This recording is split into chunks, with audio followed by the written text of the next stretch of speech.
All right. To everyone drawn to the eerie, the unsettling, and the downright unexplainable, you're in the right place.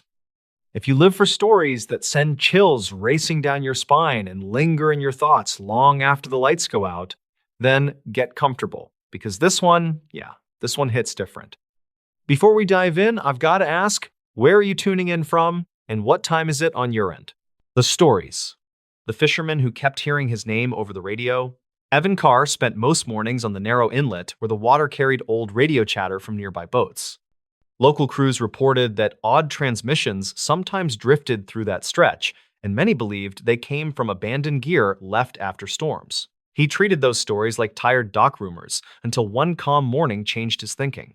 Evan was 38 and worked as a small-scale fisherman who supplied a few markets inland. He kept his aluminum skiff tied near the inlet because the currents stayed gentle and the tides rarely pushed hard. He headed out around sunrise on a day in early summer 2019 with a simple goal to check crab pots he set the night before. He liked the quiet and usually ignored the static coming from his battered radio. He started the motor, then steered toward his first buoy, while soft wind pushed light ripples across the inlet. He reached for his thermos when the radio cracked with a burst sharper than usual, which made him pause. Static hissed for several seconds, then a faint voice said his name with a slow, careful tone. It sounded like a person trying to speak through heavy interference. Evan thought it came from a nearby boat because signals often bounced across the water in unpredictable ways. He looked around but saw empty shoreline and one distant trawler that was already moving toward deeper water. The voice repeated his name with the same drawn-out sound, and he felt a sudden cold weight that did not match the warm morning. He tried to answer, but the radio only returned a faint hum that flicked in and out like something powered by a weak battery. He shut the radio off to reset it, then turned it back on, hoping the strange signal would vanish. Instead, he heard a low, rhythmic tapping that reminded him of someone hitting a metal hull in slow, measured beats. Evan finished checking the first pot, but his focus kept drifting to the radio because the voice carried a dull echo that felt unnatural. He tied the pot and planned to finish the rest quickly so he could return to shore where he hoped to test the antenna. The moment he reached for the throttle, the radio shifted again and whispered his name in a tone that sounded closer than before.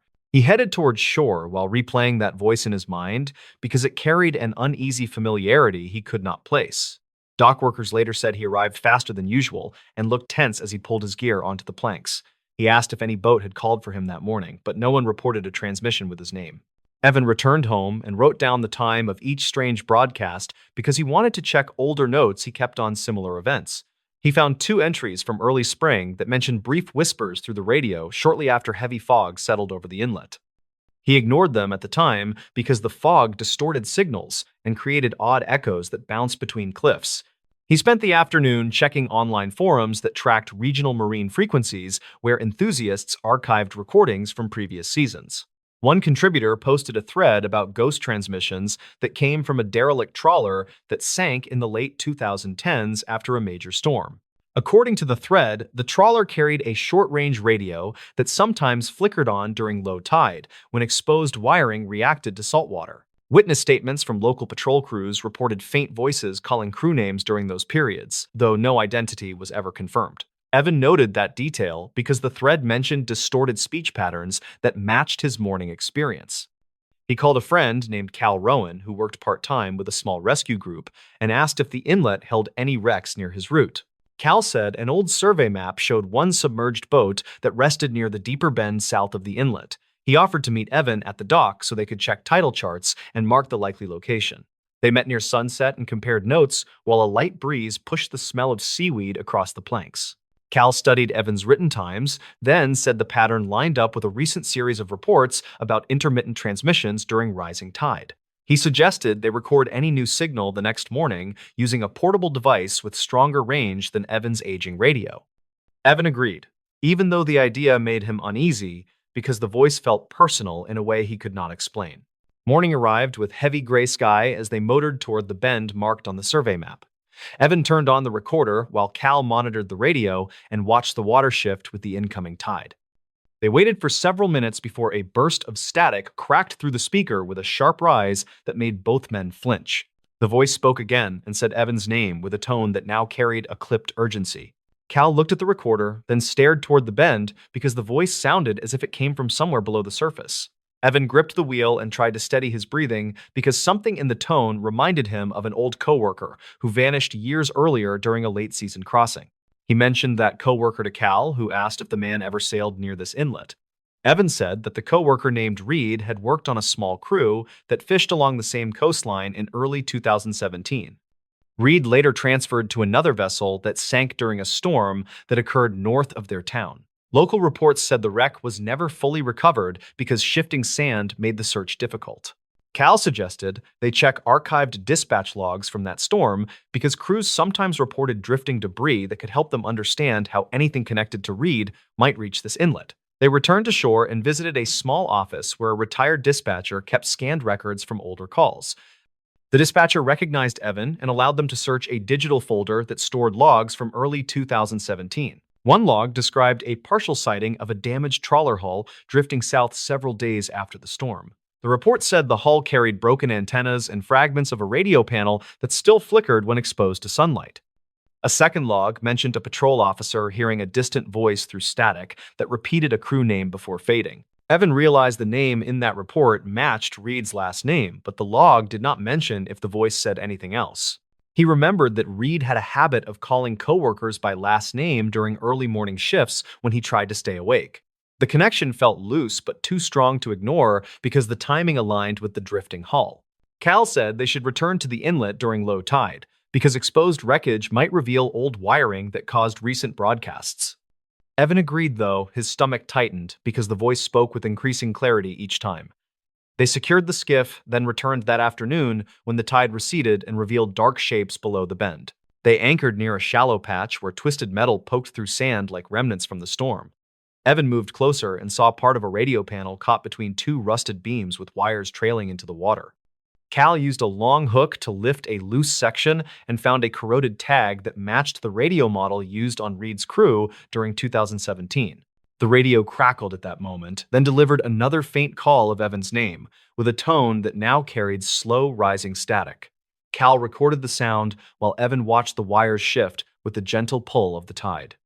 He understood then that the wrecked panels sometimes connected when saltwater reached the exposed terminals, which created a short burst of power. The burst likely triggered fragments of an old emergency recording that captured voices during the storm. Evan remembered that some crews recorded internal chatter before impact, and those recordings sometimes contained rushed calls that repeated crew names.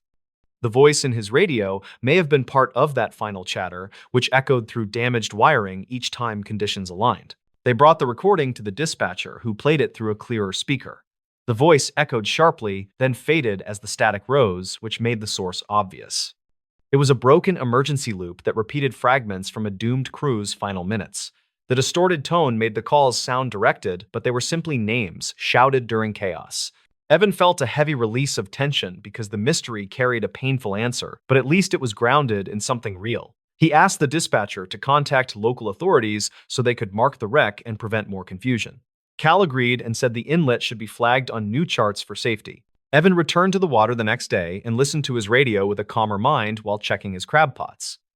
The inlet felt different because he now understood the source, even though the memory of the voice still lingered. He looked toward the bend where the wreck rested and thought about the crew who never returned. He continued working that season with new respect for the signals that travel across water because each transmission carried a story shaped by time and tide. He did not hear his name again and believed the loop finally failed after years of corrosion. He kept the recording in a drawer at home to remind himself that strange moments sometimes come from simple causes. He knew that calm days on the inlet now carried a quiet steadiness that felt earned after weeks of searching for answers. The stories. This photograph found in a mailbox changed everything. The photograph turned up inside a rusted mailbox behind an old duplex that once housed 3 families during the late 2010s.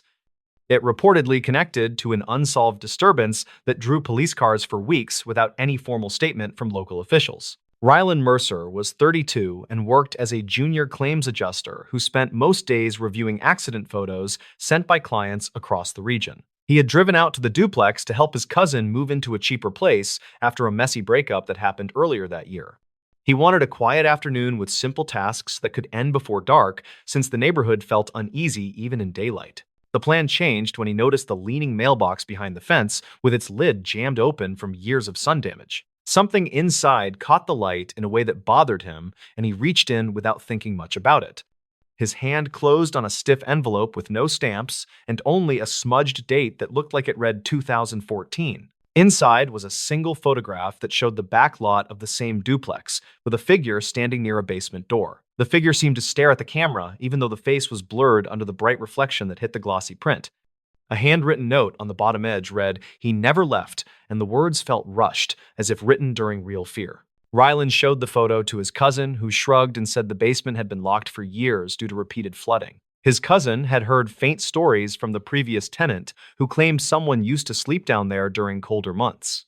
Nothing in the story felt sharp enough to explain the strange energy captured in the photograph. Ryland slipped the photo in his backpack, then walked around the duplex yard for a better look at the angle shown in the print. He matched the line of the fence and the shadows from a nearby power pole until he reached the exact spot where the unknown person once stood. His phone timestamp showed late afternoon, yet a sudden chill moved through the air even though the day had been warm. He took a quick photo of the canal behind the duplex to document conditions, since he handled evidence types for work and trusted that habit. Something shifted behind the basement door, and he stepped back while telling himself it was only loose wood pushed by the wind. The handle rattled once, which unsettled him more than he expected. A neighbor named Corby Henshaw walked out from the adjacent unit and asked if Ryland was looking for the old inspector who used to check the lot. Corby looked about 50 and carried a half-empty grocery bag that gave off a faint scent of detergent and onions. He said the inspector came around every few months to confirm no one had broken into the basement. Ryland showed Corby the photo, and the man stiffened before saying he recognized the reflection pattern on the figure's jacket. Corby claimed the image matched a maintenance worker named Talon Griggs, who vanished from the property in late 2014. According to Corby, the disappearance never gained attention because Talon was young and moved often without telling anyone. Ryland asked if police ever searched the duplex, but Corby said they mostly checked paperwork, then suggested Talon left town for seasonal work. Corby lowered his voice and explained that several tenants reported hearing dragging sounds under the floor during storms after Talon went missing. Ryland listened with growing concern because the basement clearly leaked heavily and could hide debris without much notice. He returned to the basement door and studied the warped wood for any sign of fresh marks that might show recent attempts to enter. A faint groove near the latch suggested someone had slipped a tool inside within the last few months. His job trained him to recognize forced entry signs even when the damage seemed minor. Ryland decided to search public records at the small municipal office across town to see if any maintenance reports mentioned Talon. An older clerk named Mavis Kelter helped him check archived building logs that covered routine inspections and emergency calls. She located a brief entry from late 2014 stating that the maintenance worker assigned to the duplex never completed his shift. The entry ended with a note about a tenant hearing a loud crash near the canal path behind the property that same evening. No follow-up report existed, which troubled Ryland because something clearly disrupted the worker's schedule. Mavis encouraged Ryland to check the microfilm station since older incident summaries sometimes went unprocessed in the main system. He scrolled through grainy reels until a short police dispatch log from early the next morning appeared with a simple description of possible trespasser behind duplex. The log ended without resolution, yet two initials of responding officers matched names Ryland recognized from regional accident investigations. It remained unclear why the officers never wrote a complete summary. Ryland contacted a former coworker who now handled risk assessments for vacant structures and asked if he recalled any issues near that duplex. The coworker remembered an odd request from a landlord who wanted an estimate for reinforcement of a basement hatch rather than a full cleanup. That recommendation was denied due to insufficient documentation, which meant the door probably stayed weak for years. Ryland returned to the duplex the next morning and found the backyard quiet except for the hum of distant traffic along the main road. He held the original photograph beside the current view and noticed a missing gutter downspout that once directed runoff away from the basement. Water had carved a shallow trench that led directly to the exact spot where tenants heard dragging noises during storms.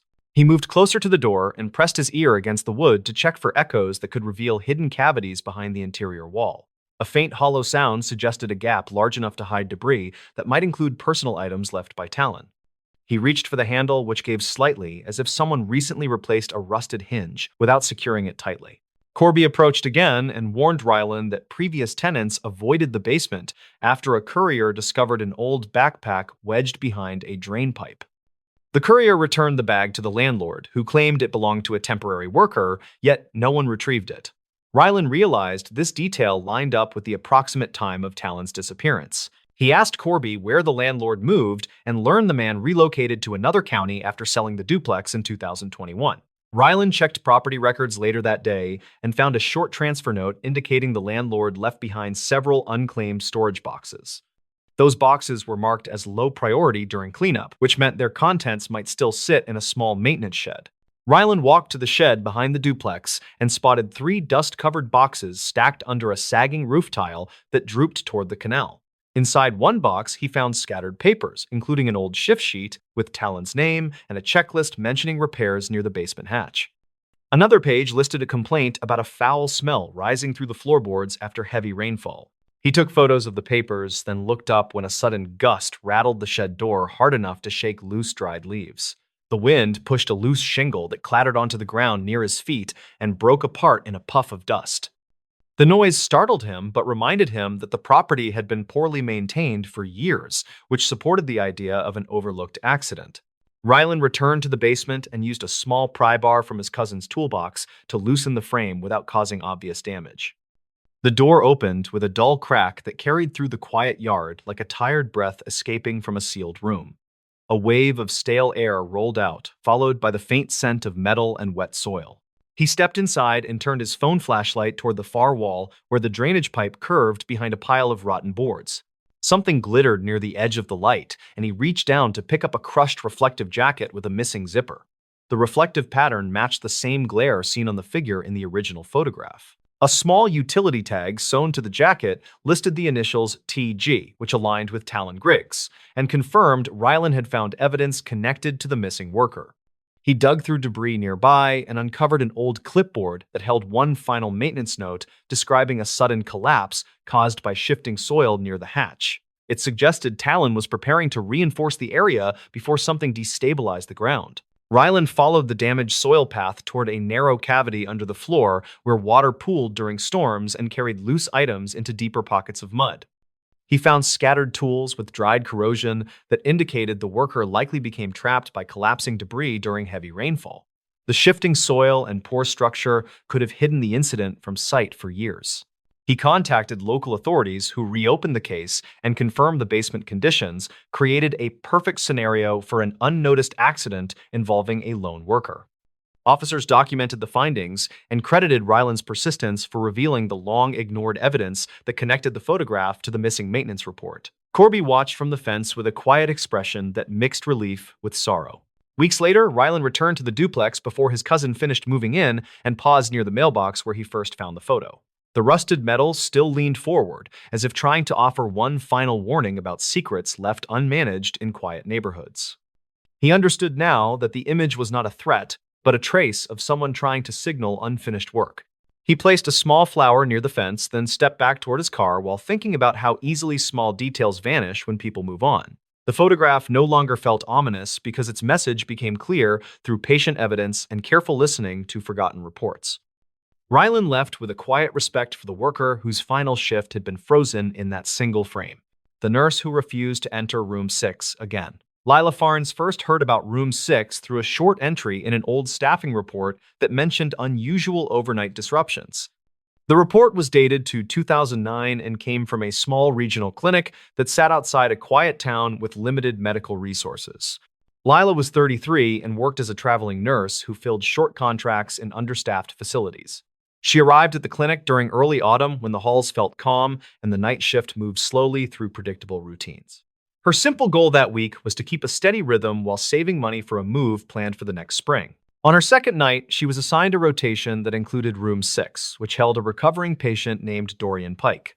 He was 62 with a mild respiratory issue that required observation but posed no immediate danger. His chart suggested stable progress, which meant the room should have been an easy stop during her quiet rounds.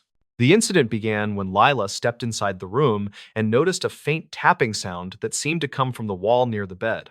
The patient had been awake, and he watched her with an uneasy expression that suggested he wanted to speak, but hesitated. She asked if he needed anything, and he answered with a flat, "Please keep the lights on tonight," which struck her as odd, given his preference for darkness noted earlier by the day nurse. During her next pass, the tapping returned and felt sharper, like something struck the wall with steady intent. Lila checked the hallway and found nothing unusual beyond a supply cart resting near a closed door. She reviewed maintenance notes later and saw that workers had previously inspected the wall after a similar complaint in 2006, yet found no loose utilities or structural issues. The complication deepened when a nurse on the shift before hers mentioned archived calls made by former night staff. Those calls reportedly described patient distress related to sudden cold drafts that moved through room 6 even when vents were shut. Lila filed this in her mind, but kept her focus on what she could directly verify, which meant returning to the room with a calm approach and simple checks. When she entered again, she saw Dorian clutching the call button with both hands and staring at the same wall that had produced the tapping. He whispered, "They move through here," which confused her because he had no history of disorientation and his oxygen levels looked normal. She tried reassuring him, but he pointed toward a small framed print that hung crooked like someone had pushed it earlier. Lila documented the scene, then stepped into the hallway to compare notes with the evening charge nurse named Brenton Shaw. He was in his late 40s and had worked the clinic for many years, which gave him perspective on long-standing issues. Brenton admitted that room 6 had frequent incident logs related to unexplained noise, but he never saw anything dangerous, so he kept assignments unchanged. The investigation began after Dorian reported that someone had touched his arm during a period when no staff had entered the room. Lila checked the security panel near the nurse's station, which showed timestamps for door openings captured by the badge sensor. The logs indicated her previous visit, followed by a long gap with no recorded entry, which made his claim puzzling.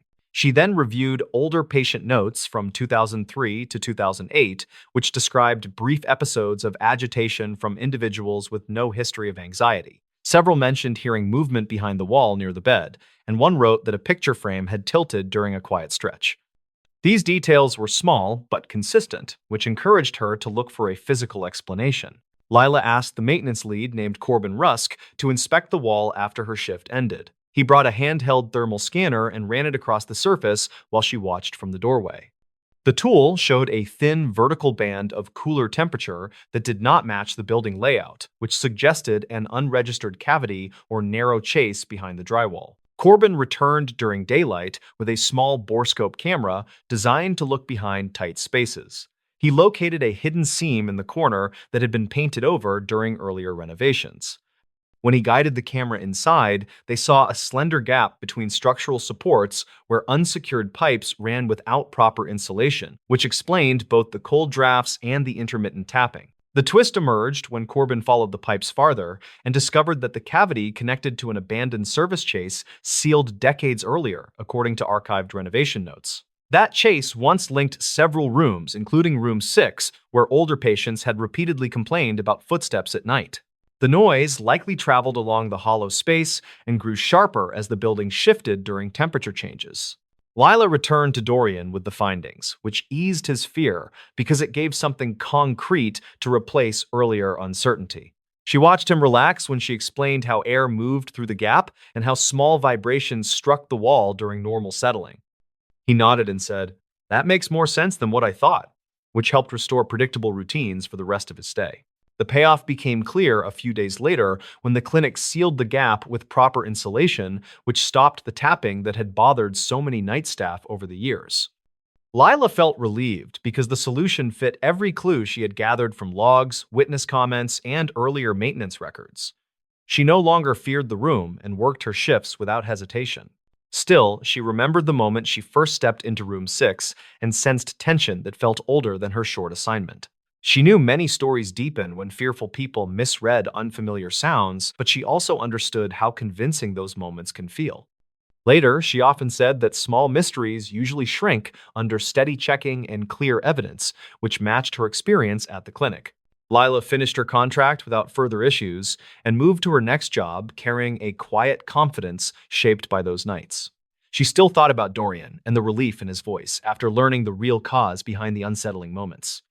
Room 6 stayed sealed and silent after the repairs, which meant future patients would sleep without wondering what moved behind the wall. The stories? A camper's forgotten tape exposed the real reason they closed the park. The old park had been shut for years after a string of unexplained incidents that locals still mentioned in quiet tones. The only solid clue ever discussed came from a small camcorder tape found inside a forgotten overnight pack near the North Trail. The story followed a 26-year-old school technician named Lyle Rooker, who visited the park in early autumn of 2019. He worked long weeks in a crowded lab and wanted one quiet weekend before the winter rush returned. He drove out early on a Friday, hoping to film some wildlife and maybe catch a quiet sunrise near the ridge. Lyle picked a simple loop near a small lake and planned to reach a clearing before dark so he could set up his camp. He checked the weather, loaded his pack, then started the trail with a relaxed pace that matched the quiet feel of the woods. The place had been thinning in visitors for years, and he enjoyed the stillness while he walked toward the lake. The incident started when he noticed a narrow side path marked only by faded blue tape tied around a leaning pine. He looked at his printed map and saw no hint of that path, even though it seemed recently used by something heavy. The ground showed deep impressions and a few dragged lines that he could not match with normal hiker traffic. Lyle moved closer to inspect the impressions, and he recorded a brief clip while he knelt near the dirt with the camcorder. Witness statements later noted that his voice sounded uneasy when he said he might return later to check the full length of the side path. He continued toward the lake, though he kept glancing back with a nervous expression that showed in later recovered frames. When he reached the clearing, he met a retired ranger named Colton Reeves, who often walked the trail for exercise. Colton warned him about stray dogs reported near the ridge and advised him to stay on the main path if he heard anything heavy moving. Lyle agreed, though he mentioned the strange impressions near the pine. Colton seemed unsettled by that detail and said he had not seen blue tape in that area before. That short exchange later became an important piece of the investigation because Colton described Lyle as alert and fully oriented. Dispatch logs showed that the ranger left the clearing around the same time Lyle began setting up his small tent beside the lake. The sun was dropping behind the ridge, and he recorded a simple note saying he would return home early Sunday. The complication began when distant knocks echoed across the water after sunset. The tape captured 3 sharp hits, followed by a slow dragging sound that rolled through the trees. Lyle whispered a short question, asking if someone was swinging tools, but no voice answered before the sound faded. He stepped outside with the camcorder, and the footage trembled slightly while he walked toward the shoreline. That part of the tape showed ripples moving across the lake, though the surface looked calm seconds earlier. A dim shape crossed from right to left near the far bank, but the frame blurred before any exact detail formed. Investigators later judged the shape to be human-sized, though they could not confirm height or posture. Lyle backed away, and he ended the clip with a quick excuse that he needed more light. Evidence gathered from his tent indicated he tried to sleep but stayed awake most of the night. His pack remained open, and he had placed the camcorder near the entrance so he could reach it quickly. Around 2 in the morning, a second set of knocks started. The tape recorded them with clearer tone, and they sounded closer to the clearing than before. Lyle stepped out and aimed the camcorder toward the trees near the side path.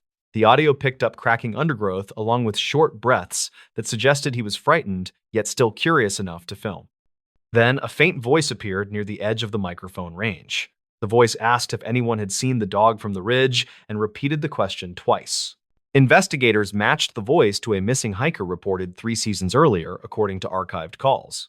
That hiker had vanished during a late storm near the North Trail, and his final message referenced a stray dog that followed him across the ridge. The match was considered probable, though never confirmed, because the audio was worn with age. Lyle walked a few steps toward the sound, though he kept enough distance for a quick retreat. The tape showed a tall figure standing between 2 pines with an odd tilt at the shoulders. The figure swayed slowly, as if injured, and the lower right side appeared fixed in a stiff angle. Lyle asked if the person needed help. The voice did not answer, and the figure moved further into the trees without showing its face. The investigation deepened when rangers found Lyle's camp untouched the following afternoon, with his tent still upright and his food sealed. His phone lay inside the tent with 2 attempted calls made around 3 that morning. The calls never connected due to weak signal. The camcorder was found near the base of the leaning pine where the faint blue tape had been tied. Search teams followed the side path and found more deep impressions along with a torn jacket fragment that matched the missing hiker's clothing from 3 seasons earlier. The fragment was caught on a low branch roughly 20 yards from where Lyle recorded the swaying figure. Soil samples indicated repeated movement through that area, though not enough to identify specific tracks. The twist emerged when investigators compared Lyle's final clip with an older wildlife survey recorded 6 years earlier. Both clips captured the same faint voice asking about the dog near the ridge. The survey team noted the voice, but assumed it came from campers beyond the tree line. The match suggested a pattern of someone or something calling from the same area across multiple years. The official report stated that the park remained unsafe due to unstable terrain near the North Trail and ongoing search efforts tied to older missing persons cases. Unofficially, several rangers believed the repeated voice signaled a person who wandered off the main path and survived through unknown means. They felt the figure avoided help and followed hikers who entered the side path after dark. Lyle was never found despite extensive searches that covered every marked route and several unmarked stretches. His camcorder tape became the final recorded clue, showing his calm approach that shifted to rising fear as the figure moved away. The park closed soon after officials reviewed the tapes and compared them with archived survey audio. The case left a quiet note in local reports, stating that people sometimes leave trails for reasons no one fully understands. The forgotten tape remained the clearest glimpse into those final hours, and it shaped the quiet acceptance that the park would not reopen in the near future. The closing line on the internal report stated that some paths stay hidden for good reasons, and not every question finds a safe answer.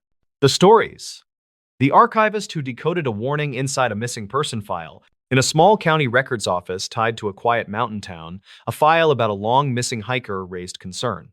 It arrived without explanation in a plain envelope with an outdated seal that looked wrong to the staff. Calder Rusk was 39 and worked as an archivist who handled old case materials with careful routine. He liked quiet tasks during long shifts and kept notes about unusual items that passed through his desk. He lived outside town and drove an old sedan that handled mountain roads well. His plan that day in early autumn was simple. He wanted to finish indexing property disputes from 2008 and leave before sunset. The envelope changed that plan with a sharp interruption. Its paper felt older than the date stamp, which claimed 2015. The handwriting on the label looked rushed and uneven, which bothered him in a way he could not explain. Inside the envelope sat a missing person report about a hiker named Ryan Halper, who vanished during late summer 2015. The file included faded prints that showed a trail near a power station that had closed years earlier, according to county logs. A short field note from an unnamed deputy was clipped inside the report, and that detail confused Calder. The deputy note carried a single line that read, "A warning was heard near the ridge before we lost contact." There was no signature and no follow-up page, which conflicted with what Calder had learned about normal procedure. He checked the index card drawer for the deputy roster from that year. He found a roster with a missing entry number that hinted at an unfiled edition. Calder decided to verify the report by checking archive dispatch summaries kept in a separate compact shelf. He pulled a binder marked Summer Cases 2015 and scanned each page with slow care. One entry mentioned a static-filled call from an officer near the old ridge trail where the hiker vanished. It noted that the call ended after a loud crack reported by dispatch staff. He compared the time of that call with a note in the missing person report and noticed a mismatch that felt important. The report claimed the call never connected, yet the dispatch summary claimed it lasted several minutes. He wrote both details in his notebook because he wanted a clear timeline. He planned to confirm the timestamps using recorded reel backups stored in a temperature-controlled locker below the office. The reel system was old but reliable and required a special key that he kept on a wrist chain for emergency work. He unlocked the cabinet and threaded the reel for the afternoon of the hiker disappearance. The recording started with normal chatter about trail conditions that matched weather logs filed that week. It shifted after a faint voice cut through the static, repeating a short phrase. The phrase sounded like "stay above the red markers," which made Calder pause because the trail maps from that year used blue markers. He replayed that section several times and heard a second voice say the markers were changed without notice earlier that month. He checked a laminated map from 2015 stored in a drawer down the hall. The map showed blue markers along the ridge, despite the comment on the reel. Calder wondered if someone updated the trail signs unofficially, which could confuse hikers unfamiliar with the area. He called a retired ranger named Ballen, who sometimes answered questions about old trail conditions. Ballen told him that a volunteer crew repainted the ridge trail during late summer 2015 due to erosion damage. He added that the crew reported a missing paint supply that delayed work during the final week. This detail matched a line in the missing person report that mentioned a misplaced equipment crate near the ridge boundary. Calder believed the misplaced crate might explain the repainted markers if someone used the wrong color during rushed repairs. He added that thought to his notes and checked weather data again. He found that a storm hit the ridge that same evening, which might have washed away parts of the trail. He returned to the file and noticed a small fold at the corner of a photo that revealed another handwritten line. The line said the warning was not meant for us, which made him uneasy because it echoed the earlier note from the deputy. He held the photo under a desk lamp and saw faint indentations behind the words. The indentations looked like someone wrote a longer message on a removed page. Calder used a soft graphite stick to shade the back of the photo gently, which revealed fragments of a sentence. The fragments read trail shift noted after rails collapsed, which pointed to structural issues near the Ridge Power Station. He checked maintenance logs kept before the station closed in 2011. The logs confirmed repeated warnings about unstable railings near the ridge overlook. He suspected the missing hiker might have walked near that overlook after the storm started, which could explain the disappearance. He searched the envelope again and found a small memory card taped under the inner flap. The card held a short audio clip recorded by someone walking uphill during strong wind. The clip ended with the same phrase heard in the reel, "Stay above the red markers," spoken by a strained voice. Calder compared the wind noise from the clip with weather station data and concluded it matched the storm peak that evening. He realized the warning might have been directed at the volunteer crew who repainted the trail and not at search teams. The crew may have marked a detour with red signs that never made it onto the official map. That possibility explained the conflicting colors noted in the reel. He formed a theory that the hiker followed the new red markers, which led toward the unstable overlook rather than the safe path. The missing crate and rushed repairs might have contributed to poor placement of those temporary signs. Calder wrote a summary that connected the deputy note, the audio clip, and the map inconsistencies. He delivered the summary to his supervisor, who agreed to send it to county search coordinators for review. In the following days, a review team hiked the ridge and found remnants of weathered red paint on a fallen post near the overlook. They also found metal fragments that matched railings documented in the 2011 maintenance logs. These findings supported Calder's belief that the hiker followed an unofficial detour that collapsed during the storm. Calder knew the case remained unresolved, yet he felt the evidence finally clarified the warning inside the file. The message pointed to a rushed trail change that confused both hikers and responders back in 2015. As he closed the binder, he realized some files waited years for someone to read them in the right order. He locked the envelope in a secure drawer and left the office with a quiet sense of closure. The stories. Never open the locker marked "staff only" at this pool. It was reported that an old community pool kept one locker sealed during every shift, which matched the warning painted on its door. Local staff claimed the warning came from an incident in the early 2010s that never made public records. On a warm morning in late July 2019, a 28-year-old lifeguard named Rylan Keene started his first full weekend shift. He worked part-time at the pool while finishing a safety certification course, and he had a simple plan that day. He wanted to close early, finish his paperwork, and head home before the evening rush. The pool sat near a quiet suburb, and most regular visitors arrived with kids who stayed close to the shallow end. Rylan checked the schedule board, then walked along the lockers behind the staff counter while sipping a cheap canned coffee. He noticed a metal locker that looked older than the rest, and its front carried the words "Staff Only" in faded red paint. The manager had already mentioned the locker during training, stating that nobody should open it since the last documented key went missing years earlier. Reports from retired employees suggested the door once belonged to the maintenance area, although the structure behind it had been remodeled in 2008. Rylan always thought the story was exaggerated to keep kids from sneaking inside. That morning, he heard a dull rattle from the locker, which felt unusual since no one stored equipment there. He tapped the metal surface with two knuckles and heard something shift inside. He looked around the empty hallway and said quietly, "Anyone stuck in there?" which made no sense because the locker was too narrow for a person. The sound stopped, then a faint thud followed, which tightened the idea that maybe an animal had crawled in through the back. Rylan fetched a flashlight from the front desk and returned to inspect the vent near the locker base. Dust coated the grate, and nothing suggested active airflow. He crouched lower but noticed a small slip of paper on the floor, folded twice with the edges stiff from moisture. It looked recently placed and carried a quick note reading, "Check logs before closing time." The handwriting looked rushed, and he recognized none of the staff who wrote like that.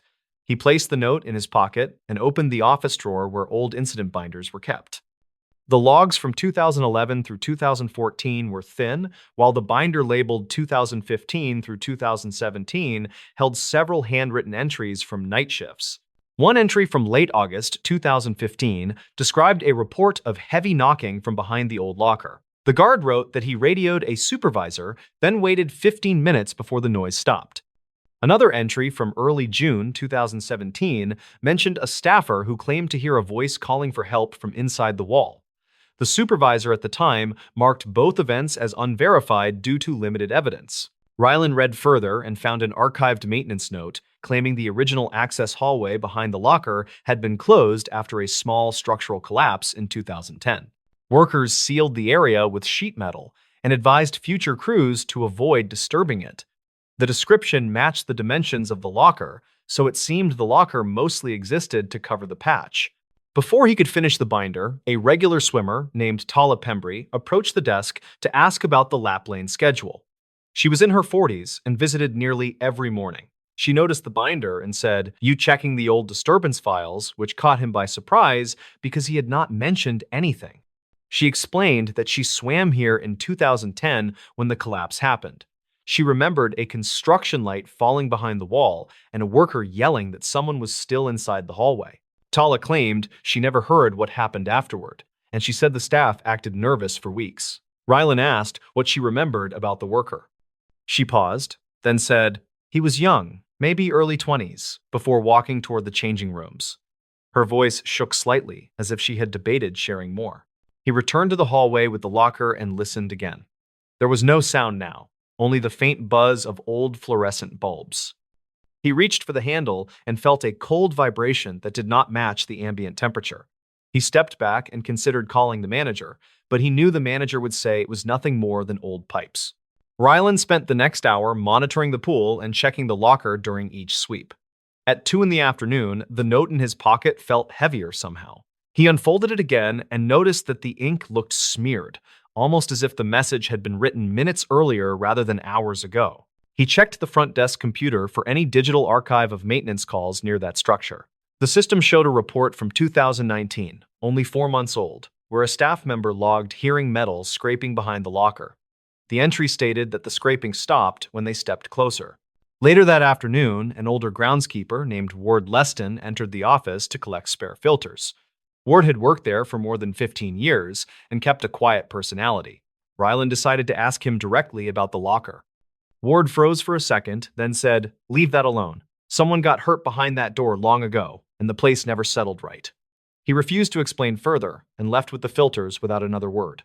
With every hour passing, the hallway felt heavier, as if the air thickened around the locker.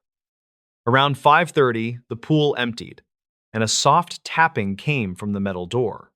Rylan tightened his grip on the flashlight and said, "If there is an animal inside, I have to check before closing."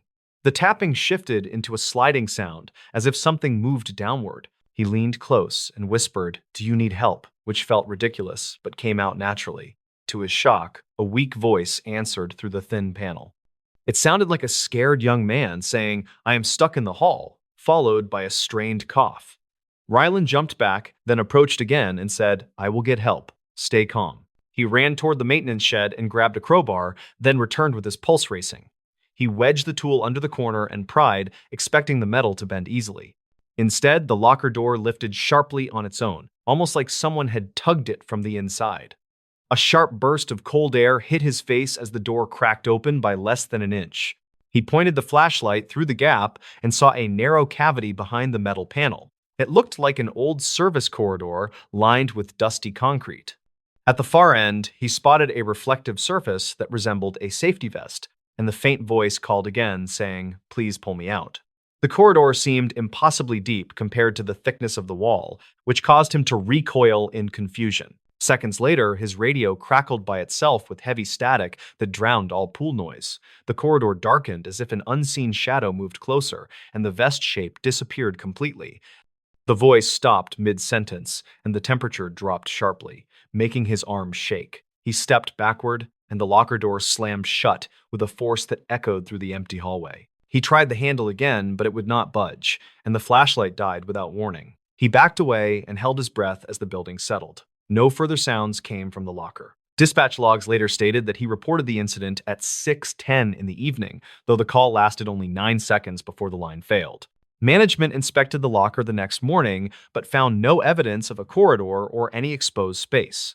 They claimed the interior showed only plywood backing and sealed insulation. Rylan insisted on what he saw, but the staff reminded him that the structure behind the locker had been permanently filled. He wrote a full report, which was stored with older, unexplained events.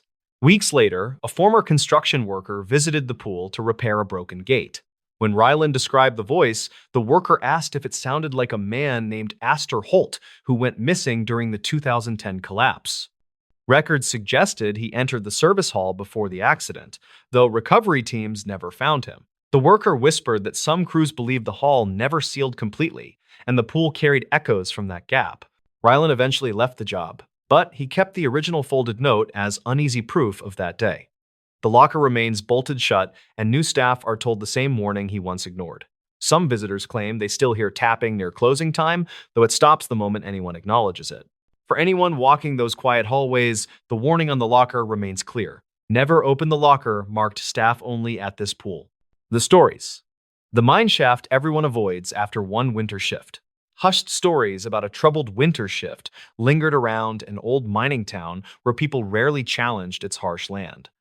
Locals claimed the trouble began after a night when a minor accident exposed something deeper than ice inside an abandoned shaft. Ryder Halden was 34 and worked as a maintenance tech for a small mining contractor that handled seasonal repairs. He arrived in the area during early winter to inspect older ventilation lines after a storm damaged several service roads. He hoped to finish his tasks fast because he planned to drive south before deeper snow arrived. His simple goal was to check the inactive shaft called Northcut and file a routine report that usually required little effort. The incident started when Ryder reached the frozen service trail and noticed fresh tire marks that did not match company vehicles. He studied the tracks because they curved sharply near the locked entrance, and he felt annoyed since trespassing caused delays. He followed the marks for a short distance and found the company padlock on the gate sitting open in the snow. That immediately changed his plan because an unlocked gate meant he needed to walk inside and confirm that no one had entered recently. The complication grew once he stepped into the dim first chamber and heard a steady tapping sound echoing from deeper tunnels. Ryder paused because the mine had been inactive for more than 10 years, according to archived maintenance logs stored in the base office. He tried to convince himself that melting ice caused the noise, yet the tapping kept a slow rhythm that felt intentional. Nearby walls held old chalk markings that matched diagrams found in earlier reports, though he spotted one new line that seemed recently drawn. He documented the finding with his work phone because unusual markings required clear evidence for supervisors. The photo captured a faint boot print beside the chalk line, and that raised his concern further. Ryder checked the archived inspection sheets stored on the local server earlier that morning, and none mentioned any recent site visits other than his. He decided to walk deeper because standard protocol ordered a full sweep whenever unauthorized signs appeared. He carried a small lantern since the wired lights no longer functioned after their power source was removed several years prior. During his investigation, he followed the tapping while keeping his pace slow, and he noticed the pattern shift whenever he stopped moving. Ryder wondered if frozen beams strained under winter pressure, yet the sound seemed too controlled to match structural stress. The tunnel floor held dusty rail tracks once used for small carts, and he saw scattered debris that did not appear in previous photos taken during a 2018 inspection. Among the pieces, he noticed a bent metal badge with faded lettering that seemed older than the shutdown date. He recorded its location because older equipment sometimes surfaced during thaw periods, and supervisors liked accurate notes. The tapping finally ceased near a narrow drop that led to a secondary shaft called split turn, according to age diagrams. Ryder checked archived calls from the company emergency line on his tablet because the area once hosted minor cave-ins, and he found one brief report from 2009 that mentioned a missing day laborer whose case ended without clear closure. The record did not list a name, and Ryder assumed it was a typical incomplete file from seasonal hiring cycles. Still, the timing of the tapping felt too strange and forced him to rethink his assumptions about the site. He crouched near the drop and shined his lantern downward, where he spotted a small fabric scrap wedged between two beams. The scrap looked newer than the surrounding decay, and he recognized the color because it matched safety jackets issued during recent winter shifts at the company depot. Ryder felt uneasy because no crew members reported missing gear that month, and the depot logs showed no issued jackets beyond standard signouts. He reached for the scrap carefully and noticed dried dirt on its underside, along with faint char marks that resembled contact with a heated surface. As he studied the scrap, a distant metallic clang echoed from behind him, which made him turn quickly. Ryder called out for any possible trespasser, and his voice bounced through the tunnels without a reply. He replayed earlier photos on his phone to compare debris positions, and he realized a thin wooden plank on the floor behind him now leaned at a sharper angle. He felt certain he did not touch it earlier, so he took another photo, planning to discuss it with security because possible movement indicated human presence or shifting beams. Ryder climbed out of the narrow section and moved toward the first chamber, using the lantern to check each corner. On the way, he discovered a shallow scrape on the wall that looked freshly made, and the chalky dust sat loose on the ground below it. He checked his steps carefully because he wanted to avoid contaminating the scene before proper documentation. He snapped a photo and noted its timestamp for supervisors, who required clear tracking of each entry detail. As he reached the first chamber, the cold air felt sharper and carried a faint burnt scent that had not been present earlier. Ryder scanned the floor for heat sources but found only patches of frost that melted near the gate. He felt confused because the temperature should have dropped consistently inside an inactive shaft during winter storms. His attention returned to the open padlock because fresh scarring around its hinge suggested someone forced it quickly rather than using a key. He stepped outside and followed the tire tracks up the service trail. The sun hung low and gave the snow an orange tint that made details easier to spot. Ryder found a second set of prints beside the tire marks, which looked like boots with shallow tread, and the stride pattern suggested a slow walk. He recorded this because incidents involving unauthorized visitors required complete documentation for liability protection. The prints led toward a bend where the snow deepened around an old equipment shed with a cracked metal roof. At the shed, he found the door slightly ajar and signs of recent activity like disturbed dust and dragged footprints. Ryder pushed the door open and found a large portable heater tipped on its side with a melted patch around its vent. The heater model matched units removed from service years earlier due to overheating risks, and he knew they remained stored at a warehouse miles away. Ryder checked the shed floor and found more scraps of the same jacket material he collected earlier, which suggested a link to the heater incident. Tapping returned faintly from the direction of the mine, which forced him to choose between returning to safety or completing his sweep. He paused because protocol permitted retreat when structural risks arose, yet he believed the evidence required a clearer connection. Ryder replayed the metallic clang in his mind and concluded that the noise did not match natural stress shifts. He walked back toward the gate with steady steps while comparing earlier tire tracks to ensure no new marks appeared during his absence. Inside the chamber again, Ryder traced the tapping to a side tunnel sealed during the 2009 incident mentioned in archived calls. The seal consisted of old boards nailed across the tunnel mouth, yet one board sagged as if recently disturbed. He lifted his lantern and saw soot on the edges that resembled the heater melt pattern from the shed. Ryder removed gloves and checked the temperature of the soot but found it cold, which meant the disturbance happened earlier. Behind the boards, he noticed another chalk mark shaped like a short horizontal line above a circle. He tried to recall earlier diagrams and realized this symbol appeared in a forgotten annex report describing temporary holding zones used for equipment staging. Ryder removed a loose board and peered into the dark opening where he saw a narrow pit with metal fragments scattered along its base. Among them, he saw a torn patch of the same jacket color that seemed older with deeper dirt embedded in its fibers. He lowered his lantern deeper and noticed something else. A structural support beam bore a fresh dent shaped like the corner of a heater casing. He understood then that someone tried to use older gear to heat part of the tunnel, possibly to locate or free something buried under the pit. This linked the heater scrap, soot marks, and scorch on the jacket pieces into a single sequence, suggesting a recent search attempt. Ryder backed away because he realized the person or people involved might still be nearby. Before leaving, he noticed his lantern flicker and then regain strength. The tapping stopped again, which heightened his urgency. Ryder stepped out into the open trail and felt the frozen wind strike harder as he reached his truck.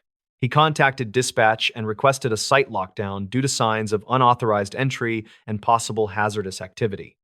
Dispatch promised to send a team after sunrise since travel remained dangerous during heavy winter.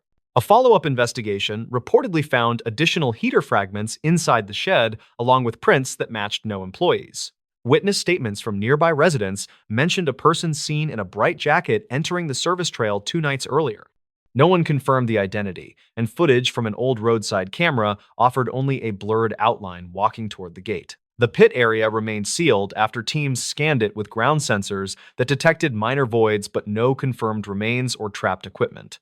Ryder later reviewed his photos and noted that the chalk symbol above the circle matched older maps that marked forgotten test zones unrelated to recorded accidents. Supervisors concluded that someone might have misinterpreted the old reports and attempted an unapproved search inside the shaft. They reinforced the gate and added warning signs that urged people to avoid the trail during winter shifts. To this day, the mine shaft remains closed, and locals still talk about the tapping that drifted through it that season. Ryder kept his notes stored on his tablet because he believed the sounds came from shifting beams rather than any hidden person. Yet he understood why others felt uneasy when passing that trail, especially when winter storms made the land crack and echo in unpredictable ways. The stories. Never take the shortcut behind the closed factory. The old shortcut behind the closed factory had a reputation that reportedly dated back to the early 2000s. Local reports described strange audio picked up by nearby delivery cameras during quiet nights when almost no one walked there. A worker named Lyron Strayed, who was 34 and handled maintenance jobs across small industrial sites, first heard those claims during a routine shift.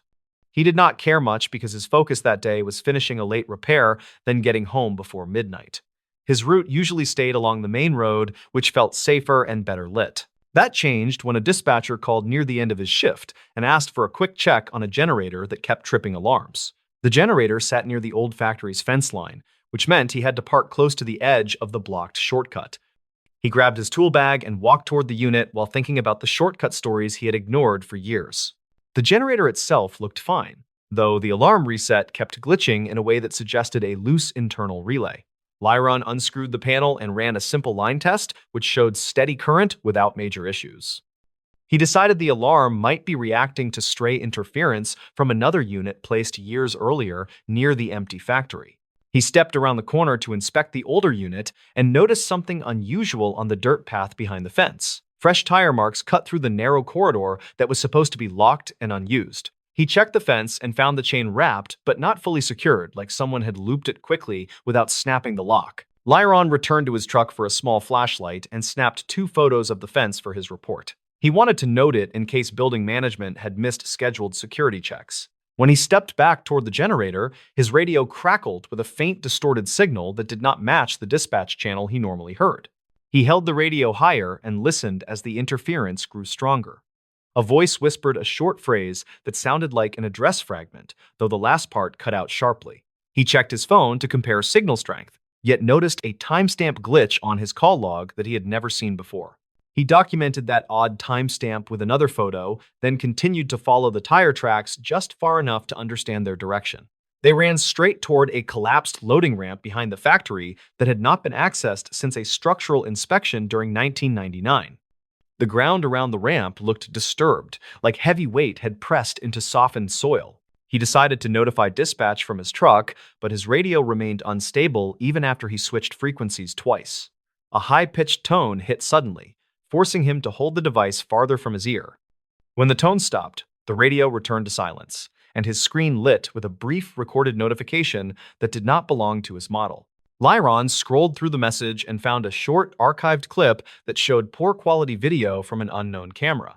The clip displayed the same loading ramp he had just examined. A figure moved across the screen, but disappeared mid-frame like the feed had dropped instantly. He drove closer to the edge of the shortcut and shut off his headlights to see the area better. The last street lamp flickered, producing uneven light over the ramp and fence. He kept his phone ready for an emergency call. He also reviewed his earlier photos because he wanted a clearer sense of the path shape before stepping near it again. Details he overlooked became clearer with a second look. The tire tracks overlapped an older set of boot prints that moved in the opposite direction toward the outer road. Those prints looked narrow and deep, like someone had walked quickly while carrying a heavy load. He checked the soil near his boots and found similar compression marks that matched the archived clip patterns almost exactly. He took more pictures and followed the tracks until he reached a corroded service door near the ramp. The door sat slightly open, though crews had sealed it with metal brackets during 2006. He pushed gently and felt resistance from warped hinges rather than any locking mechanism. Inside, the air smelled stale, and dust covered most surfaces.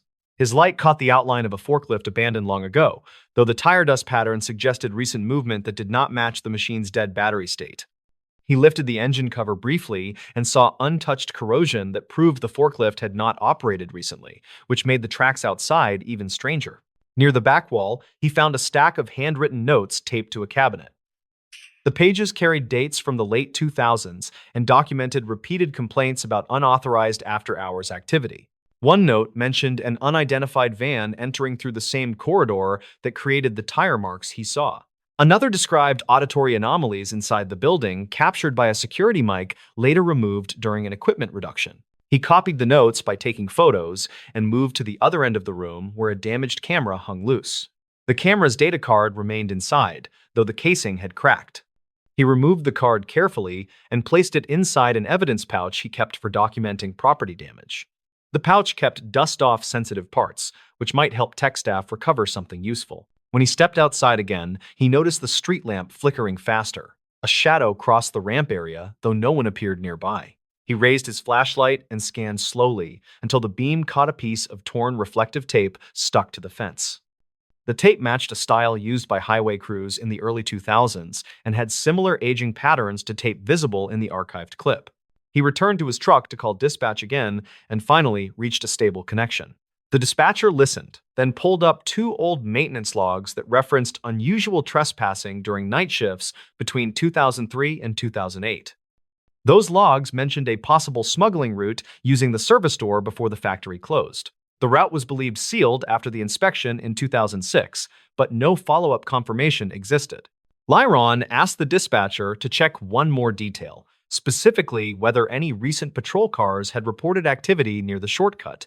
She checked and found a brief report from earlier that evening. A driver claimed he saw a van enter the far side of the blocked road, though no vehicle appeared on traffic cams afterward. He finished his call and walked back toward the generator to close his initial work order. The radio interference returned, but softer, almost like the earlier voice had weakened.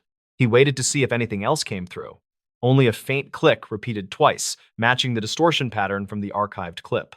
Before leaving, he photographed the loading ramp again, along with the surrounding soil. When he reviewed the new images, he saw a fresh indentation near the forklift room entrance, as if someone or something had stepped there after he exited. The shape looked too narrow for a normal boot, but aligned perfectly with the print glimpse seen in the archived clip. He left the site carefully and locked the outer gate before sending all photos and the data card to the tech department. He then wrote a detailed report describing each anomaly exactly as he observed it. His findings matched older complaints closely, creating a pattern that suggested someone had been using the closed corridor long after the factory shut down.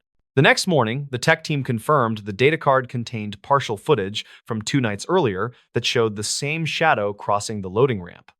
They also discovered faint audio that matched the strange voice Lyron heard through his radio. It repeated the same clipped address fragment that had confused him near the generator. Investigators later checked that fragment and found it corresponded to an unregistered storage lot once connected to the factory by a freight contract during the late 1990s. The lot had changed ownership several times without clear documentation, which explained why no record connected it to the shortcut corridor anymore. Lyron stayed involved through follow-up calls for several weeks. His report became part of a larger inquiry into abandoned freight routes that still carried untracked activity. The case remained unofficial because none of the evidence pointed to a clear suspect or purpose. It only showed movement that had restarted for unknown reasons. He sometimes drove past the site after work and noticed the city had installed better locks and stronger lights.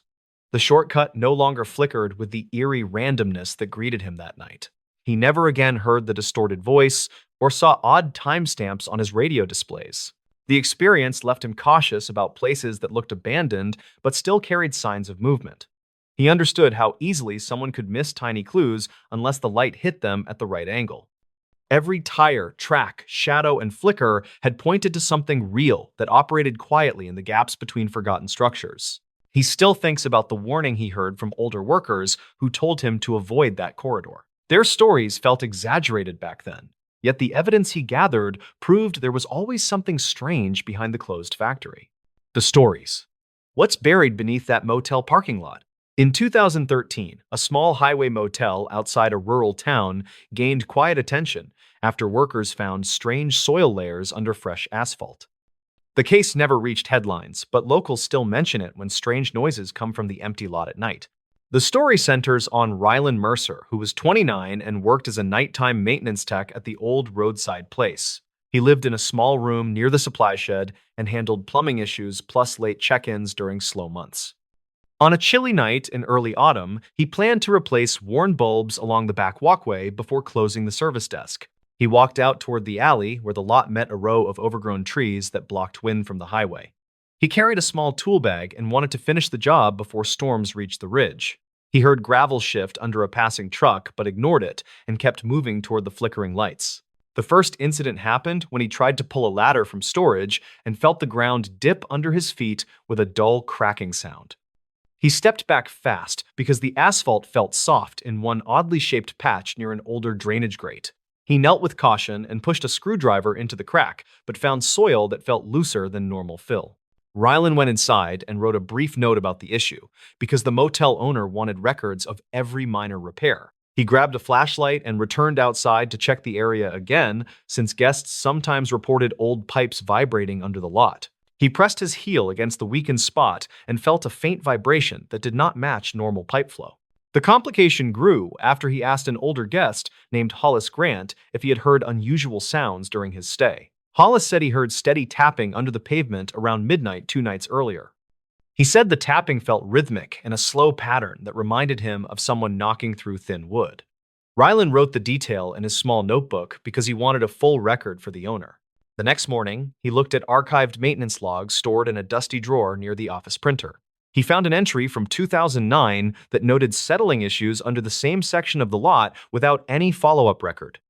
The note simply said that workers filled a shallow dip with recycled asphalt after heavy rain, but never investigated deeper layers. He walked back outside and scraped away loose chunks of pavement until he reached a thin patch of older concrete mixed with cracked gravel. He noticed faint marks in the old material that looked like parallel lines spaced evenly in a pattern similar to a box lid. He pushed his flashlight beam through the cracks and saw a dark void below the thin concrete sheet. Rylan called his friend Linton Fry, who worked part-time with a local cleanup crew that handled abandoned structures. Linton arrived after lunch and helped test the hollow area with a short steel rod used for soil checks. The rod dropped several inches into the void and produced a hollow thump that sounded too sharp for natural erosion pockets. Rylan felt uneasy but wanted clear evidence before alerting the owner. They cut a small square in the weakened concrete using an old rotary tool from the supply shed. Dust scattered across gravel as the square lifted with surprising ease. Underneath was compacted dirt mixed with thin scraps of plastic that looked melted by heat. Rylan reached in and pulled out a small strip with faded printing that looked like part of a safety warning from older storage bins. The deeper investigation started when Rylan found an old photo taped inside the maintenance log he borrowed from 2009. The photo showed the lot before renovations in 2006 and included a small storage cabin that no longer existed. A handwritten note on the back said the cabin caught fire during a storm, but details were never shared with newer staff. Rylan asked the owner about it, but only received a quiet answer that the cabin was removed after a minor electrical issue. Rylan then checked archive dispatch logs stored at the county library and found a brief call from July 2006 that reported a small fire near a roadside property matching the motel's mile marker. The call mentioned unknown materials stored inside an abandoned cabin that smoldered before firefighters cleared debris. No injuries were reported, but the log said a chemical odor lingered during the cleanup. He returned to the void under the lot and dug deeper with a small garden trowel he kept for landscaping tasks. 2 inches down, he uncovered brittle wood fibers coated in a hardened black residue that smelled faintly metallic. Linton suggested the residue looked similar to burned plastic from older industrial crates. They kept digging until the trowel struck a thin metal edge shaped like a corner bracket. They widened the hole and exposed a rectangular metal frame with charred wood inside, almost like a collapsed storage box left under the ground during repaving. Ryland found a faded barcode sticker fused to the metal, but the numbers were unreadable, except for the last 3 digits, which appeared as 416. He checked supplier records from the motel office and saw older inventory tags that used long strings, ending with the same 3 digits. The tags belonged to a discontinued supplier that shipped chemical cleaning agents in reinforced boxes. The twist came when Ryland realized the rhythmic tapping reported by Hollis might connect to shifting air pockets trapped under warped metal panels. He tested the theory by placing a board over the hollow section and stepping on different spots. Each step produced a soft knock from moving metal that echoed through the buried frame. The tapping was not from a person, but from trapped panels flexing after years of underground corrosion. He called the motel owner again with all findings and explained that the lot might contain remnants of a burned supply cabin that crews buried instead of removing fully during renovations. The owner sighed and admitted he purchased the property after the fire and assumed everything had been cleared by the previous crew. He agreed to bring in a licensed team to remove remaining material. When the cleanup team started work, they found several melted storage boxes that had fused together during the 2006 fire. The boxes contained expired solvent containers that ruptured during heat exposure. Crews confirmed the ash smell came from plastic and wood that settled unevenly under asphalt after the rushed renovation. They transported the debris to a proper disposal site and filled the cavity with stable soil. After workers repaired the pavement, Ryland walked the lot at dusk and listened for any sign of hidden noise. The tapping had stopped, and the ground felt firm under every step. He wrote a final note describing the discovery and placed it with other logs so future staff could understand the history. People still mention the motel when storms roll across the ridge because the lot glistens strangely after heavy rain. Ryland thinks the glimmer comes from newer asphalt mixing with old gravel, but he also knows that memories of buried things often linger longer than anyone expects. He told Linton the mystery felt smaller once evidence replaced fear, and Linton agreed as they locked the shed and watched distant trucks roll past on the quiet highway. The stories. What a night janitor found behind the vending machine. Roughly 10 years ago, a late shift incident at a small distribution center led to a report that never reached public records. The file described something a night janitor found behind a vending machine after a quiet shift turned strange. Ryland Cho worked nights at a regional packing warehouse on the edge of a mid-sized town. He was 37 and had been there almost 7 years. He liked the silence after midnight and usually finished his route with music in his earbuds. On this particular night, in late spring of 2014, he wanted to clock out early and get home before a storm hit the valley. He started in the loading bay with a simple goal for the night: finish his checklist, empty the bins, and mop the narrow hallway near the break room before the wind picked up outside. The building felt colder than usual, and the air system made a steady hum that covered most small sounds. The incident began around 1:30 in the morning when Ryland passed the break room and saw the vending machine screen flick on by itself. The machine had been glitchy before, so he did not think much of it until he noticed the light did not show the usual bright menu. Instead, it looked dim with a strange gray shimmer moving across the glass. A soft tapping sound came from behind the machine. Ryland stepped closer and asked out loud if someone was stuck. He expected no reply. The tapping repeated 2 times with steady rhythm. He backed up a little and checked the doorway leading to the maintenance hall. No one else should have been there since the last forklift crew left hours earlier. He went to find the shift supervisor but realized he was alone for the next hour since the supervisor had gone to the far lot to handle a truck issue. Ryland returned to the break room and watched the machine again. The shimmer on the screen grew lighter, then faded. He unplugged the power cord to reset it, and the tapping stopped. When he pushed the machine slightly, he felt something resist from behind. The machine sat tight against the wall with no gap. He moved it a few inches and saw a narrow, dark space behind the right side panel. Something metallic glinted inside the space. Ryland grabbed his small work light from the janitor cart and angled the beam toward the opening. A metal box covered with dust sat wedged between the drywall and the machine frame. The box looked old. The lid had a faded sticker with part of a name scratched off. He reached in and pulled it free. Inside were three items: a small bound notebook, a thin plastic badge with a photo rubbed almost blank, and an audio recorder the size of a deck of cards. The notebook smelled musty. The first page held uneven handwriting, saying property of Hale Dorn, who worked maintenance from 2003 to 2008 based on a short training archive. Rylan remembered hearing from older staff that Hale left suddenly after a safety investigation. Nothing official remained in the shared files. Most said he moved away. A few said he had filed complaints about strange vibrations near the break room wall. Rylan opened the notebook carefully. The first entry from early 2006 described recurring knocking sounds near the vending machine as well as faint static pulses in the wall during night shifts. Hale wrote that he made several unofficial recordings, but none stayed consistent when reviewed later. The next entries grew more detailed. Hale noted timestamps, short sketches of sound waves, and small maps of the hallway layout. One entry from late 2006 described a night when the machine screen flickered with a gray wash, similar to what Rylan had seen hours earlier. Hale wrote that the tapping seemed to follow his movements around the room. Rylan turned to the last written page, dated mid-2007. It read, "I need to get someone to check the wiring before this gets worse." The lines after that looked rushed. Hale wrote that he found a small access hole behind the machine with a narrow duct running into the maintenance room. He believed air pressure changes inside the duct caused some of the sounds. The next note stated, "I still hear something moving in there, although the duct should be empty." Rylan set the notebook down and inspected the audio recorder.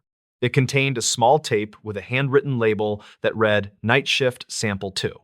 He slipped it into his pocket with the plan to listen later under better light. He then checked the badge. The image showed Hale with short hair and tired eyes. The back listed his role as maintenance support.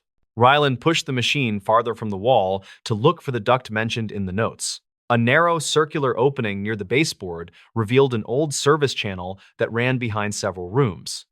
It had not been used in years based on the dust and cobwebs. The channel connected to the maintenance room and likely carried air back when the building used a different system. He crouched closer and felt a cool draft from deep inside the channel. The draft moved in a steady pulse instead of a constant stream. When he leaned nearer, he heard a faint scrape followed by two soft taps. He jumped back and called out if anyone was inside.